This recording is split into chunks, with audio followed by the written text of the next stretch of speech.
Welcome to Chew the Fat. In this series, I sit down with high-performance guests and we talk about life, business, and what it takes to be at the top. This is part of my mission to raise $1 million for charity by writing a cookbook called Eat with Purpose. But I'm going to need your help. If you can share the content and leave a review, it's going to make a massive impact. And the bigger the audience, the greater the reach, and the sooner we can get to that $1 million goal. Enjoy the episode. All right, welcome back. We are here for another episode of Chew the Fat, where I'm cooking a dish. Tonight I'm just cooking dinner. We're gonna have a bit of fun. What we're gonna be talking about today is finding the right mentor for you, how to go about finding a mentor, and what you should be talking about. I'm gonna be cooking a little Peri Peri Chicken for my wife tonight with some Israeli couscous. Now, my son decided he didn't want to go to bed. So he's sitting on the couch. So if you start hearing him giggling, laughing, screaming, it's all part of the fun. Let's get started. What I want to talk about first is why should you have a mentor? The reality of a business is you don't need to necessarily have a mentor, someone to look up to, but it's going to help because ultimately you haven't been through the journey. You don't know what is on the horizon. And so having someone who has those, the different stories, the way in which they solve their business, it's certainly going to help so you don't have to make the same mistakes. Through the course of our business, I didn't have one. We started the business when I was 20 years old. And so I didn't really know about this idea of getting a mentor. And so instead I had digital mentors. And so the concept really is there's so many people creating content online. Every topic that you might be having troubles with in your business, it's covered online. And so if you don't feel comfortable reaching out to someone, if you don't think someone's actually going to pay attention to you when you do reach out to them, just go online and find out what is the particular topic I'm trying to solve for. So whether it be sales, for me, sales was a big thing. And so I just went deep on salespeople's content. For me, it was Grant Cardone. And I just got every piece of information I needed to know from an individual. So what some people can do is they can go online and they can go through so many different people. And ultimately, people have different advice, different ways in which they go about, hey, this is how you do selling. For me, I wanted to kind of focus on one person. So that person, like I said, was Grant Cardone, and I wanted to kind of understand their sales methodology, the way in which they did it, before I moved to the next one. So every time I had a particular challenge, something I wanted to solve for in my business, I would find this person. I didn't call it a digital mentor at the time. I just heard someone say that, and I thought, that's pretty cool. And I would just go deep on their topic. So that's where I'd start. Because what I think is, one of the challenges I see with someone going, hey, I want a mentor, and the reason I'm having this topic and this conversation today is I've been getting asked the question a lot. People asking me, either, hey, Frank, do you want to be my mentor, or where do I find one? What I find is if you're not yet privy to, Business 101, you don't know anything about sales, marketing, leadership, I think it's probably the wrong thing to do to go and find someone and go, hey, I want you to be my mentor, and you haven't yet taken the effort, energy, and time to actually just go and learn what you can, either online or, let's say through an MBA program, whatever it is, because it's almost a sign of disrespect. If a mentor has to teach you business fundamentals 101s and it's available online, it's kind of like saying, my time is worth more than yours, Mr. or Mrs. Mentor. Therefore, you can explain to me what a profit and loss is. You can explain to me what culture is. So hopefully I don't offend anybody by saying that, but I'm just kind of trying to encourage you, do the work prior, so that when you do have someone, you do physically have a mentor, you can ask them specific contextual questions to your business rather than things that are really obvious online. All right, so you got yourself a digital mentor. You've been paying enough attention to all the content online, and it's time for you to go, yeah, Frank, but I want to find a mentor. So help me with that. Now, here's the thing. I get hit up all the time on Instagram, on LinkedIn, hey, Frank, yeah, will you be my mentor? And the reality is I want to say yes to everybody, right? I'm a yes person, but something I've had to learn is every time I say yes to someone, I'm ultimately saying no to someone else. And so the more yeses I do, the more opportunities I'm going to close down the line. So I've had to start becoming more careful with who I say yes to. And so why I share that is because the process of reaching out to someone, I don't want you to just go straight for the kill. So what I see a lot of people do, the problem they do is they just hit me up on Instagram, and I'm sure they're hitting up 1 million people, hey, will you be my mentor, like your stuff. What you haven't really done is you haven't really showcased a great deal of effort, because It didn't take much time to write that. It wasn't really curated. And again, you're kind of just spray gunning. And so your direct message is just lost in a sea of direct messages. And you're probably not going to get any cut through. Instead, what you need to do is when you reach out to someone, is start to form a relationship. So let's say they're doing Instagram stories or LinkedIn posts. What can you do over time to be front of mind for them? It's not a one-hit wonder. It's not a one direct message. It's over time, a process where you might be responding to something, responding to a story, some kind of either banter or something valuable that's going to stay front of mind. I still do this process today. So if I want to chew the fat guest on and they have a strong social following or they're a big person in business, I'm not going straight in for the kill. I'm trying to, through time, remain front of mind so that when one day I do go in for the kill, it's going to work. Now, let me swap to the side of why would I care about that if someone's reaching out to me?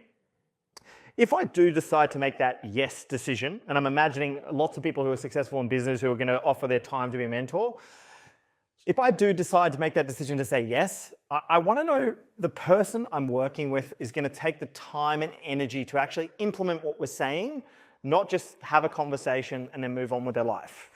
So by having someone who's consistent, who's putting in the time, the energy, the effort, who's there over the long haul, I know that by the time I say yes, it's kind of like I've selected out the people who are there just for a flash in the pan real quick, pun intended, obviously there's cooking in the pan there.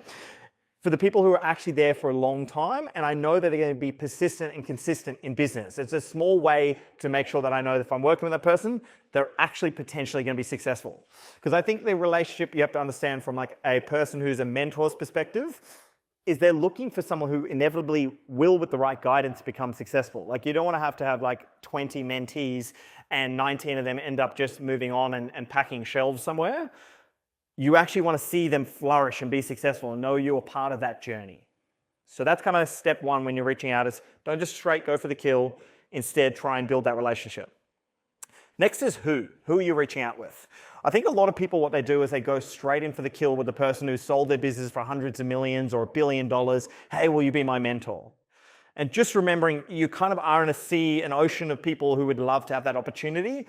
And so why would that person choose you is a question you have to ask. And so, sure, go and ask the question. There's no harm in doing so. But instead, do you need to talk to, if your business is either not yet started or you're in a scaling phase, you're doing $1 million, $3 million in revenue, do you need to talk to someone who sold their business for $1 billion? Is the feedback and advice that they're going to give you actually that valuable? Or is it going to be more valuable to talk to someone who's got a business of $10 or $20 million? Because they're closer to the time that you're in, and potentially the feedback and advice is actually going to help you more than someone who's they haven't been hands dirty for 10 years. And so what I want you to think about is when you're thinking about who to choose from a mentor relationship, try and think about someone who's just a few steps ahead of you. The reality is they're also more likely to give you their time. Because one of the cool things I've realized through the process of education, through the process of doing advisory work, mentoring work, is actually being able to articulate, boil down concepts really easily to have someone kind of figure out what it is you're doing and be able to push through business concepts. It actually helps you get better at your skills. It lets you hone your skills more. And so that creates a little bit of value for that individual that you're reaching out to because it actually helps them. Where someone who has sold their business for $1 billion or is something humongous, there isn't nearly as much value. Just being honest. Okay, so now that you're thinking about you're starting to think about the who, it's what am I asking them? I've started to reach out, I've started to build relationships. I've got one or two people who are relevant for me. What am I asking them that's going to create value? This comes back to that first point where you don't want to be asking things that are really obvious, that are business 101s, that are fundamentals. You need to be asking things that are unique and make sense.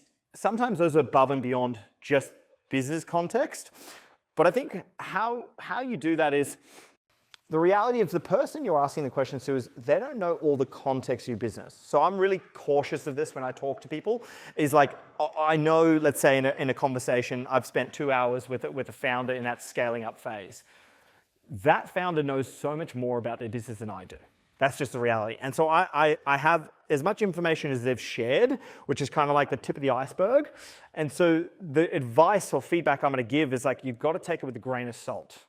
So when you're doing the asking is like, instead of here's my exact problem, is try and find out from their experiences, how they've solved certain things, or just find out from like a macro lens how they make decision making. So, more important than I have this exact problem in my business right now. Let's say, I'm about to let go of Jeff and Jeff's not performing. That's probably quite specific. They need to know a lot of context about Jeff. Instead, it's like finding out from them, like, how did you make a decision to let go of someone that your gut feel told you wasn't the right person in the business? Because what you want to do is you want to create a relationship where the person's advice and feedback is not helping you on an acute one-by-one situation, but it's helping you in a macro sense where this, by helping you solve this one problem, it'll help you solve the similar problem now and into the future. Now you're starting to have those conversations with this particular mentor or multiple mentors. What I want to stress is the most important thing here is the person is doing this not to serve themselves, to be able to hear their own voice. So what I mean by that is, let's say someone has given you that hour of time, they're trying to help you with business. They're not doing that for the purpose to sit there to talk at you and at the end of it they feel like, oh wow, that was amazing, I got to talk at someone. They're doing it because they want to create value. And so it's your role and responsibility, if someone gives you the time, is to do something about it, is to action it. Now I've had this in the past where I've had the kind of the mentoring relationship where, at the end of the discussion, there might be 4 or 5 bits of what I believe are reasonably sound advice. And again, not to serve myself, but to serve that individual. And the next time you catch up, exactly nothing has happened. And so for me, it's kind of like, I got the opportunity to do some talking. To be honest, I could do that to a wall or to my to my son.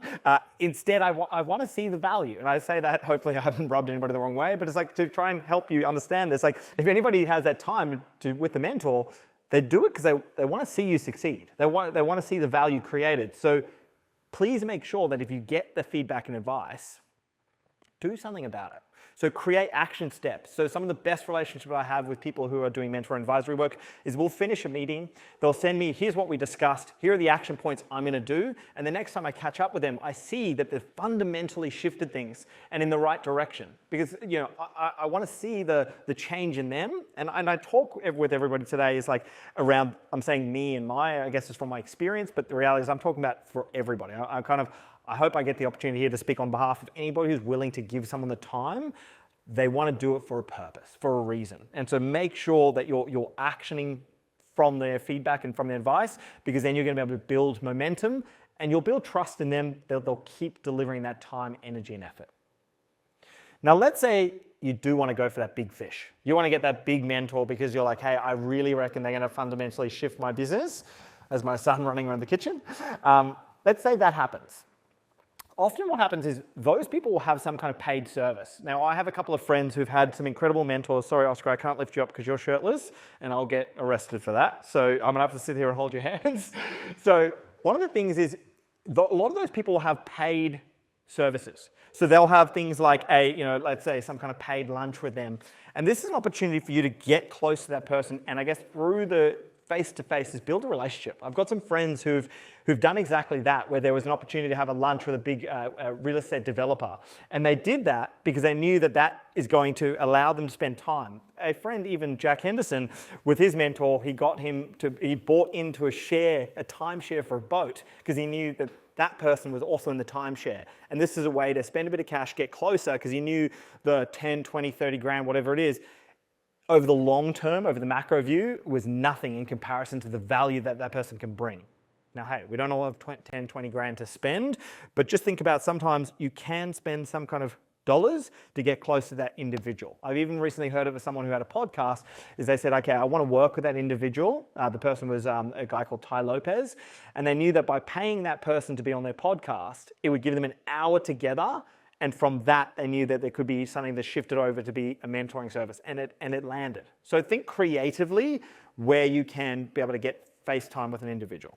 Now I want to talk about something that is almost offensive. One of the things that often happens is you get reached out to and someone says, hey, I would love to pick your brain. I'll buy you a coffee. The reality of someone who's built a big business, who's done something incredible, who's let's say got lots of cash reserves, that person has a finite amount of time. And when you suggest that I'm going to buy you a coffee, what you're kind of saying is your hour of time is worth the $5.50 that coffee is worth. And so I know the person's intention when they say that is they're not thinking like that, but just reframe that question. Don't offer the I'll buy your coffee, because it's kind of like saying your time equals this.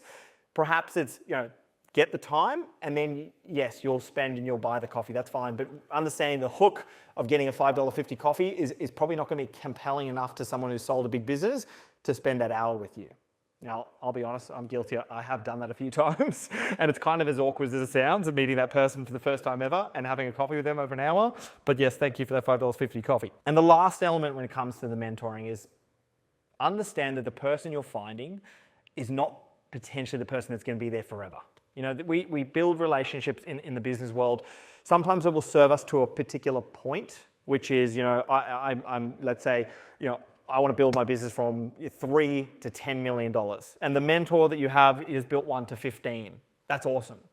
There comes a time where you might be going to that next realm, that next step, or you've kind of extracted all the advice and feedback that person is able to offer you.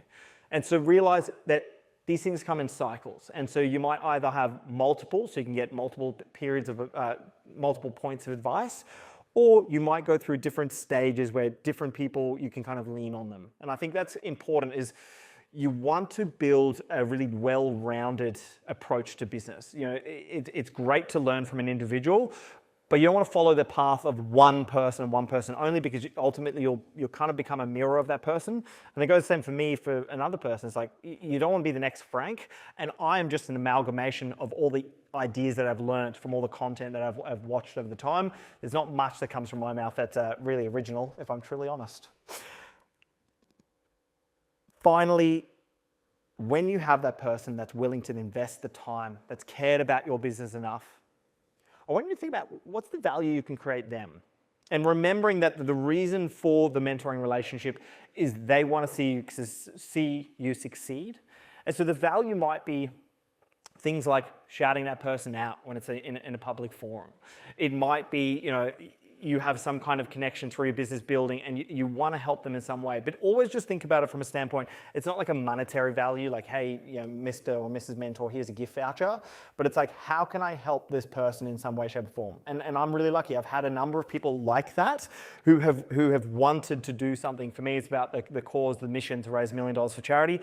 I've got people who've kind of offered that. And I think it's probably more for the symbolism than anything, to make sure that you're showing that person, I value your time, I appreciate what you've done, and even just giving feedback. It's like, when you said this to me to change my sales tactic, here's what it's delivered. Hearing those positive news stories and hearing the growth and what you've done and how it's impacted, it makes a really big impression and impact on you as an individual. So hopefully this has been enough steps for you to go and take that next step. I'm really passionate about either having digital mentors, people you can learn from online, but it's incredible to have people in your life that you can bounce ideas from, because business is hard, and there are people who've walked the path, and to learn from the mistakes can cut down the time horizon for you and your business significantly. So I definitely encourage you. Now we only got halfway through the dish. I'm wielding this knife and we're having fun. Hopefully you enjoyed chewing this fat today.